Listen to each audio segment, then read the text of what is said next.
Also, stell dir mal vor, du wachst morgens auf, greifst nach deinem ersten Kaffee und blinzelst voller Vorfreude in diese idyllische südamerikanische Morgensonne. Mhm. Der absolute Traum eigentlich. Genau. Du rechnest mit sanftem Vogelgezwitscher, einer leichten Brise, aber dann fällt dein Blick auf die Weide und du siehst Kühe, deren Euter buchstäblich, also wirklich buchstäblich, schwarz vor Moskitos sind. Oh Gott. Ja, und es geht noch weiter. Ein paar Stunden später stehst du mit rasendem Puls vor einer bedrohlich schwankenden Holzbrücke. Unter dir gurgeln die braunen Fluten und du fragst dich ernsthaft, hält dieses Morschending mein Auto noch oder lande ich gleich im Fluss? Das ist dann genau der Punkt, an dem diese ganze romantisierte Auswandererfantasie, die wir ja oft so im Kopf haben, einfach wie eine Seifenblase platzt. Das Wirtschaftsministerium ist dran und droht dir mit einer offiziellen Inspektion deines Hofes. Wahnsinn. Und zwar wegen zweier Kühe, die schon längst tot sind. Willkommen in der Realität, würde ich sagen. Schön, dass ihr heute wieder dabei seid bei einer neuen Redaktionssitzung hier bei Mathesmed Intelsin Missionen. Hallo? Auch von mir. Wir schnappen uns heute nämlich wieder die Archivmaterialien und machen eine richtige Tiefenbohrung in den Mai 2017. Und ich finde, man muss direkt am Anfang mal betonen, wie unfassbar wertvoll diese Berichte von Gabi und Steffen für uns eigentlich sind. Ja, total. Weil das ist eben kein hochglanzpoliertes Social-Media-Märchen. Das ist das pure, ungeschönte Leben in Uruguay. Völlig ohne diese skriptgesteuerte Doku-Soap-Dramatik. Genau, das macht diese Berichte ja zu so einer fantastischen Blaupause. Auch für Mattes und seine Frau, die ja ihre eigene Auswanderung für das Jahr 2029 extrem detailliert planen. Richtig. Und auch wenn diese Ereignisse aus dem Blog jetzt schon einige Jahre zurückliegen, zeigen sie doch Mechanismen und Alltagsrealitäten, die heute noch ganz genauso greifen. Das ist wirklich ein unbezahlbarer Realitätscheck für jeden, der diesen Schritt gehen will. Bevor wir uns jetzt kopfüber in den Mai stürzen, lass uns kurz gedanklich sortieren, wo wir stehen. Unsere letzte Analyse zum April 2017 hat ja so ein Bild des totalen Kontrollverlusts gezeichnet. Oh ja, der April war wild. Erinnerst du dich an das Wohnzimmer, das plötzlich von diesen abertausenden Bienen belagert wurde? Ja, und der Farmarbeiter, der am Ende handgreiflich wurde. Genau. Und natürlich dieser absurde Moment, als der Familienhund völlig blutverschmiert von einem gerissenen Schaf zurückkam und allen Ernstes schwanzwedelnd gekrault werden wollte. Das war echt ein Paradebeispiel für das Chaos, das entsteht, wenn man die Zügel in einer fremden Umgebung noch nicht so richtig in der Hand hat. Und der Mai? Der Mai schlägt eine ganz andere Richtung ein. Er zeigt uns eigentlich diese extremen Kontraste des Lebens dort. Wir sehen einen ständigen Wechsel zwischen Naturgewalten, psychologischen Mikrokosmen auf dem Hof und den unerbittlichen Mühlen der Bürokratie. Lass uns genau da mal ansetzen, bei der Natur. Also der Frühherbst in Uruguay soll ja eigentlich etwas Abkühlung bringen. Aber statt gemütlicher Herbststimmung zeigt die Natur da sofort ihre Zähne. Wir sprechen von einer Moskitoplage, die so extrem ist, dass Steffen bei 26 Grad im Spätherbst in der praller Sonne gezwungen ist, mit Mütze, langen Ärmeln und dicken Handschuhen draußen zu arbeiten. Stell dir das mal vor. Und selbst mit dieser Rüstung hält er es keine 30 Minuten aus, weil ihm die Insekten permanent ins Gesicht fliegen. Wie kommt es eigentlich zu so einer massiven Plage aus dem Nichts? Das ist ein faszinierendes Zusammenspiel aus Wetterextremen, also wirklich typisch für die Region. Uruguay hatte zuvor eine monatelange, total ungewöhnliche Trockenperiode. Okay, und dann passiert was? Dann gehen Insektenpopulationen oft in so eine Art Ruhezustand über. Aber dann kommt plötzlich ein massiver Wetterumschwung, wohl Luftfeuchtigkeit, aber eben immer noch sehr warme 26 Grad. Für einen Spätherbst ja eigentlich extrem untypisch. Genau. Und diese Kombination wirkt wie ein biologischer Startschuss. Da schlüpfen Millionen von Larven quasi gleichzeitig. Und das nervt nicht nur extrem beim Arbeiten, sondern das greift auch massiv in die lokale Wirtschaft ein. Weil die Tiere auf den Weiden so extrem leiden, oder? Exakt. Die Kühe sind durch die Stiche und dieses ständige Abwehren der Moskitos unter permanentem Stress. Die verbrennen Unmengen an Energie und haben Schmerzen an den Eutern. Das hat man ja in den Beschreibungen gelesen, die waren wirklich schwarz vor Mücken. Ja, und biologisch gesehen schaltet der Körper der Kuh dann von Produktion auf Überleben um. Die lokalen Milchbauern klagen in dieser Zeit sofort über signifikante Ertragsrückgänge. Die Natur diktiert hier also direkt den Kontostand der Landwirte. Wahnsinn! Und die Natur legt ja direkt noch nach in diesem Monat. Nach dieser quälenden Trockenheit und der Insektenplage öffnen sich einfach die Schleusen. Oh ja, der Regen. 60 Liter Regen fallen quasi auf einen Schlag. Plötzlich verwandeln sich diese unbefestigten Straßen im Hinterland in etwas, das Gabi total treffend mit der Rallye Paris-Dakar vergleicht. Ein super Vergleich. Wir sprechen hier von knietiefem Matsch.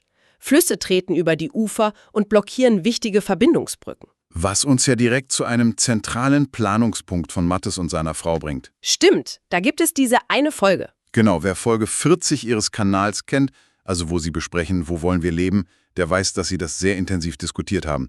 Und genau dieses Paris-Dakar-Szenario ist der Grund, warum für Frau Mattes ein Hof tief im Hinterland ohne befestigte Straßen ein absolutes No-Go ist. Wenn man die Berichte von Gabi und Steffen liest, versteht man auch sofort, warum.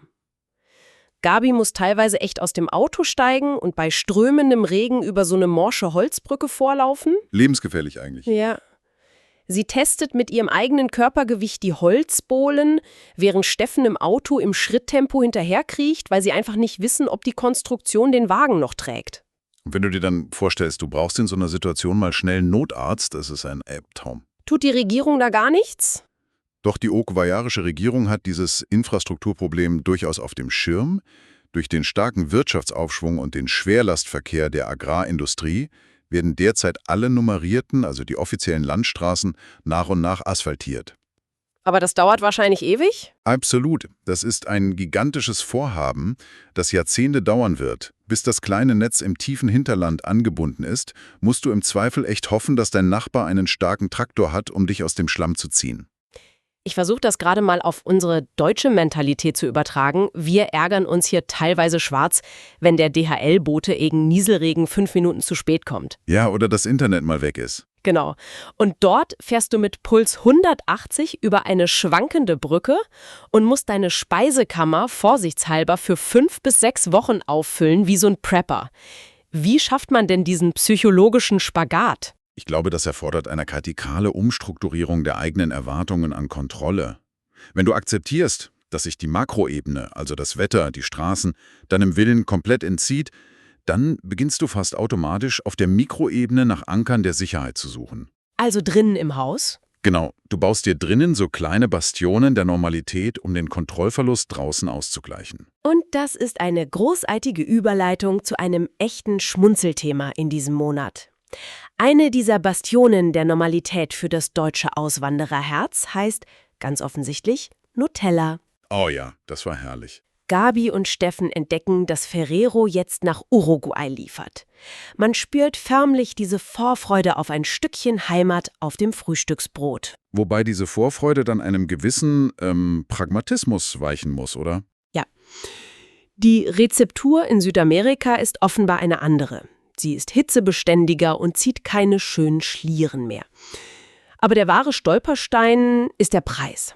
Was kostet so ein Glas da? Für ein kleines Glas rufen die Supermärkte umgerechnet 3,30 € auf. An diesem Punkt siegt dann der Prinzipienreiter über die Nostalgie. Und sie lassen es konsequent im Regal stehen. Sehr stark. Sie greifen stattdessen zur lokalen Spezialität Dulce de Leche. Sehr lecker. Ja, schmeckt ein bisschen wie flüssige Werthers Echte, schreiben sie, ist halt aber keine Haselnusscreme. Aber dieser Rückzug ins Private zeigt sich nirgendwo deutlicher als bei ihrem hauseigenen Tierbestand. Ach, der streichelt so. Gabi und Steffen leben zwar nicht vegetarisch, sie betonen auch extra, dass die Metzger in der Region exzellentes Fleisch anbieten, aber sie haben entschieden, ihre eigenen Tiere auf der Farm nicht zu schlachten. Und das ist eine Entscheidung, die zu einer faszinierenden Verhaltensstudie führt. Die Tiere haben dort im Grunde den Status von unverkäuflichen Haustieren oder Rentnern erreicht. Ja. Und ohne diesen existenziellen Druck der Nutztierhaltung entwickeln diese Tiere vollkommen skurrile Identitäten. Und wie? Nehmen wir mal Litzi, die Eselin. Esel sind eigentlich extrem eigenwillig und territorial. Litzi aber scheint fest davon überzeugt zu sein, dass sie ein Schaf ist. Sie mischt sich komplett unter die Schafherde und hat dort einfach mal die Rolle der Anführerin übernommen. Herrlich. Wenn Litzi entscheidet, dass jetzt Zeit fürs Bett ist, trottet die gesamte Schafherde brav hinter ihr her in den Stall. Und dann haben wir Octavio, diesen eigentlich total imposanten Schafsbock. Der kommt jeden Abend angetrappt, um wie ein Hund gestreichelt zu werden und Äpfel zu fressen. Ein Schafsbock, der kuscheln will. Genau. Die Hennen wiederum haben offenbar beschlossen, in den gewerkschaftlichen Streik zu treten. Die legen seit 2 Monaten kein einziges Ei mehr. Wahnsinn. Und Laika, die Hündin, litt anscheinend unter so einer Art Platzangst in ihrer eigenen Hundehütte. Sie hat das Ding gehasst, bis Gabi und Steffen ihr kurzerhand das Dach abgenommen haben. Die Cabrio-Hütte. Genau, seitdem liebt sie ihre Cabrio-Hütte. Das ist nicht einfach nur lustig, das zeigt ein biologisches Prinzip. Nimmt man diesen ökonomischen Druck in der Tierhaltung völlig weg, brechen individuelle, fast schon verschrobene Charakterzüge durch. Wenn man das mit den Plänen von Mattes und seiner Frau vergleicht. Die beiden wollen ja 2029 mit 3 sehr alten Katzen umziehen. Das haben sie in ihrem Container- und Haustiercheck ja schon intensiv besprochen. Richtig. Sie planen sicher nicht so einen Therapiebauernhof, aber die Erkenntnis, wie stark Tiere auf ein völlig verändertes, freies Umfeld reagieren, ist extrem wertvoll. Man könnte fast sagen, Gabi und Steffen haben dort ein kleines Utopia für Tiere mit Identitätskrise geschaffen? Ein Utopia, das allerdings einen sehr hohen Preis an menschlicher Arbeitskraft fordert. Denn diese scheinbare Idylle muss hart gegen die Natur verteidigt werden. Das sehen wir sehr schön an der Grundstückspflege in diesem Monat. Oh ja. Gabi und Steffen haben über 10 Monate hinweg ihr 5000 Quadratmeter großes Grundstück von wucherndem Gestrüpp befreit. Und bei dieser Rodung stoßen sie auf etwas, das direkt aus einem Abenteuerroman stammen könnte. Sie legen terrassenförmige Steinwälle frei und entdecken alte Treppenstufen, die in die Tiefe führen. Da wird Steffen sofort zum Hobbyarchäologen. Klar, wer würde da nicht neugierig werden? Er malt sich schon aus, dort ein historisches Gewölbe oder gar einen alten Weinkeller auszugraben. Das ist doch dieses ultimative romantische Bild, oder? Abends mit einem Glas Rotwein auf der Terrasse sitzen und über verborgene Geheimnisse des eigenen Landes sinnieren. Die Realität der südamerikanischen Natur lässt dir für solche Träumereien aber leider echt wenig Zeit. Während man draußen vom Weinkeller träumt, erobern drin die Nagetiere des Terrain. Der sogenannte Galpon, also ihr Saatgutschuppen, wird zum Schauplatz einer massiven Mäuseinvasion. Das ist so ein wunderbares Beispiel dafür, wie Pläne auf dem Land eskalieren können. Ja. Eigentlich war der Plan, wir gehen am Samstag mal kurz in den Schuppen, fegen ein bisschen durch und stellen die Futtersäcke höher. Und was passiert? Daraus wurde ein 6-stündiger, schweißtreibender Krieg gegen Heerscharen von Mäusen. Die hatten sich tief in den Kartons und zwischen dem Saatgut total gemütliche Nester gebaut. Am Ende haben sie den gesamten Schuppen evakuiert und Stück für Stück zurückerobert. Immerhin mit dem positiven Nebeneffekt, dass sie am Ende Platz für ihr eigenes Home Gym hatten, ne? Das stimmt, man muss das Positive sehen. Aber diese Anekdote illustriert perfekt den ständigen Kampf um Raum. Die Natur nimmt sich jeden Quadratzentimeter, den du ihr überlässt. Du bist dort permanent in der Defensive. Das zeigt sich auch auf tragische Weise, als eines der Schafe plötzlich aus der Herde ausschert, umfällt und noch in derselben Nacht stirbt. Ohne jede Vorwarnung. Komplett ohne Vorwarnung. Sie reagieren aber sofort und total pragmatisch. Und hier erleben wir einen weiteren starken Kontrast. Das Funktionieren der lokalen Gemeinschaft.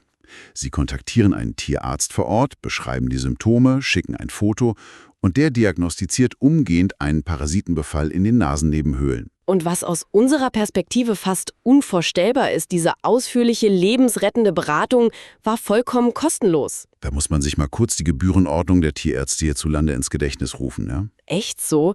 Die haben dann gemeinsam mit einem lokalen Tagelöhner die gesamte restliche Herde zusammengetrieben, um jedem Schaf präventiv Medizin zu verabreichen. Was ja auch eine Heidenarbeit ist. Ante Hobbygärtner, du bist Kammerjäger, Tierpfleger, Logistiker und Notfallsanitäter in Personalunion. Es erfordert eine irre Flexibilität der eigenen Rolle. Man muss diese ständige Dualität aushalten. Romantik ist in diesem Leben auf dem Land kein Dauerzustand. Es ist vielmehr das flüchtige Nebenprodukt harter, pragmatischer Arbeit. Und gerade wenn man denkt, okay, ich habe mich jetzt mit der unbändigen Natur arrangiert, ich habe die Mäuse besiegt, die Parasiten bekämpft und den Schlamm akzeptiert, genau dann klopft eine Macht an die Tür, gegen die selbst die Natur harmlos wirkt. So ja.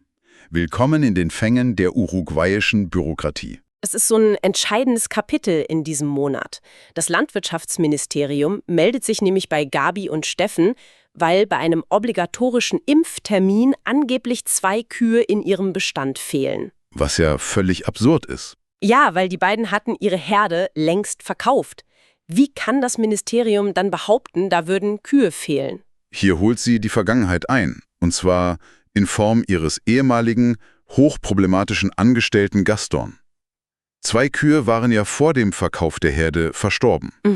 Gastons Aufgabe wäre es gewesen, die Ohrmarken dieser Tiere zu sammeln und beim Ministerium offiziell die entsprechenden Sterbeurkunden, wenn man so will, einzureichen, damit die Tiere aus dem Register gelöscht werden. Und das hat er einfach nicht gemacht. Genau. Absichtlich oder aus grober Nachlässigkeit. Er hat Gabi und Steffen, wie sie selbst schreiben, buchstäblich ins Messer laufen lassen. Und die Konsequenz ist dann nicht nur eine freundliche Ermahnung, sie bekommen eine formelle Warnung und die Androhung einer kompletten Inspektion ihres Hofes. Wegen 2 Kühe, die physisch gar nicht mehr existieren. Es ist ein bürokratischer Albtraum. Und Gaston nutzt diese Situation ja noch weiter aus. Er weigert sich, ein sehr faires Abfindungsangebot der beiden anzunehmen. Er spielt auf Zeit und spekuliert darauf, sie vor dem Arbeitsgericht auf eine noch höhere Summe verklagen zu können. Und hier müssen wir einen wichtigen Begriff klären, der für jeden Einwanderer in Lateinamerika eigentlich überlebenswichtig ist, den Gestor. Den Gestor, genau. Das ist ein professioneller Vermittler oder Dienstleister für bürokratische Angelegenheiten. Warum braucht man den? Weil Systeme wie in Uruguay extrem formalisiert sind, gleichzeitig aber in der Umsetzung total viel Raum für Interpretationen und persönliche Netzwerke lassen. Und das nutzt Gaston aus. Exakt. Gaston weiß genau, wie dieses System funktioniert und er nutzt das Vakuum, das Gabi und Steffen als Ausländer naturgemäß haben, eiskalt als Druckmittel. Ein guter Gestor navigiert genau durch diese Grauzonen, kennt die zuständigen Sachbearbeiter und fängt solche formalen Stolpersteine ab, bevor sie zur rechtlichen Gefahr werden. Das ist ein unfassbar wichtiger Punkt. Unwissenheit schützt vor Strafe nicht. Schon gar nicht als Einwanderer, der die unausgesprochenen Spielregeln noch nicht kennt. Richtig. Und als ob der Stress mit dem Landwirtschaftsministerium und dem Arbeitsgericht nicht reichen würde, grätscht plötzlich auch noch das Innenministerium, also die Einwanderungsbehörde, dazwischen. Es kommt immer alles auf einmal. Ja, der Prozess für ihre Aufenthaltsgenehmigung schien eigentlich komplett abgeschlossen. Man hatte ihnen signalisiert, alles sei in bester Ordnung.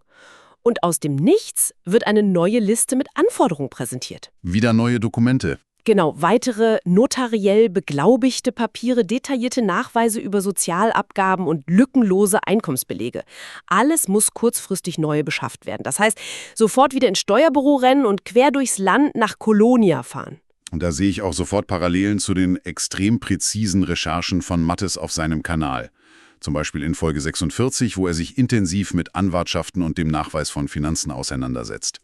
Ja, die Folge super wichtig. Die Erfahrung von Gabi und Steffen schreit ja förmlich die Lektion heraus: Verlasse dich niemals, unter keinen Umständen, auf eine mündliche Zusage einer südamerikanischen Behörde. Solange du den Stempel nicht schwarz auf weiß hast, ist nicht sicher. Es ist ein Paradoxon, das viele Europäer am Anfang total überfordert.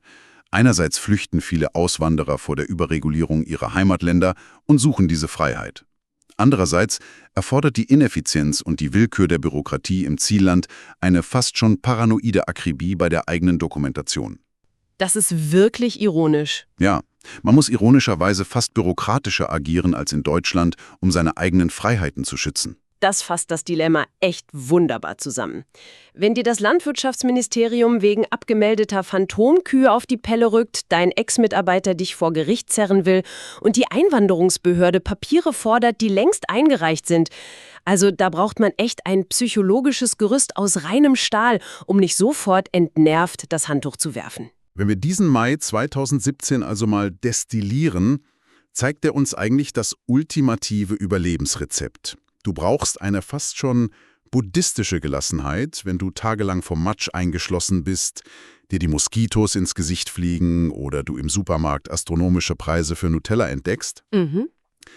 Aber in der Sekunde, in der es um Behörden, Papiere und rechtliche Pflichten geht, musst du diese Gelassenheit sofort ablegen und mit der Präzision eines Schweizer Uhrwerks arbeiten.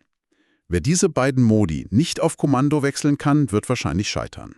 Das bringt uns zu einem wirklich spannenden Gedanken, den du, lieber Zuhörer, mal in Ruhe mit in den Tag nehmen kannst.